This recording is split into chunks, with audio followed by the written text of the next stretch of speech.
নবীন দল নিয়ে আরব আমিরাতের বিপক্ষে দুই প্রীতি ম্যাচ হারলেও নারী ফুটবলারদের পারফরমেন্সে আশাবাদী বাফুফের সভাপতি তাবিথ আউয়াল। আমিরাত সফর শেষে দেশে ফেরার পর ফুটবলারদের উৎসাহ দিতে হঠাৎ বাফুফেতে আসেন সভাপতি, কথা বলেন ফুটবলারদের সাথে।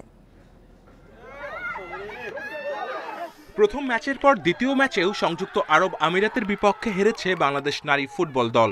শারীরিক গঠন কিংবা অভিজ্ঞতা সব দিক থেকেই এগিয়ে থাকা আমিরাতের বিপক্ষে দাঁড়াতেই পারেনি আফিদারা।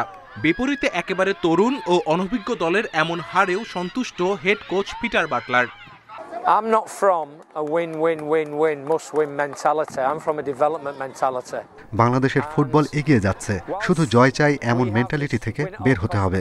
জয়ের চেয়ে ফুটবলের উন্নতি বেশি গুরুত্ব দিতে হবে।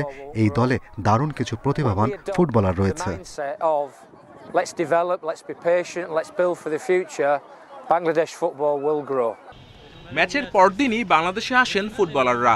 তাদের সাথে দেখা করতে বিকেলে বাফুফে ভবনে আসেন সভাপতি তাবিথ আউয়াল। তরুণ ফুটবলারদের উৎসাহ দিতে পুরো স্কোয়াডের সাথে আলাপচারিতা সারেন সভাপতি। অফকোর্স খেলাধুলার জন্য হয়তো একটু পড়াশোনাতে একটু ব্রেক নিতে হয়েছে, বাট ট্রাই ইউর বেস্ট। এখানে আমরা চাই যে তোমরা পাস করো, ফিউচারে আরও কিছু একাডেমিক ডিগ্রি অর্জন করো।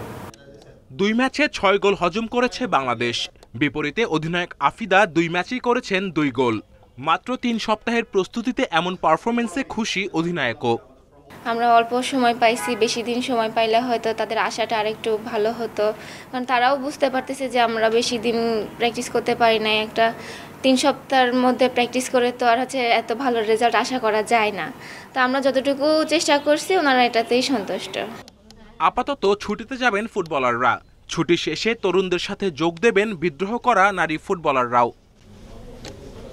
Kamrul Hasnat, Independent News, Dhaka.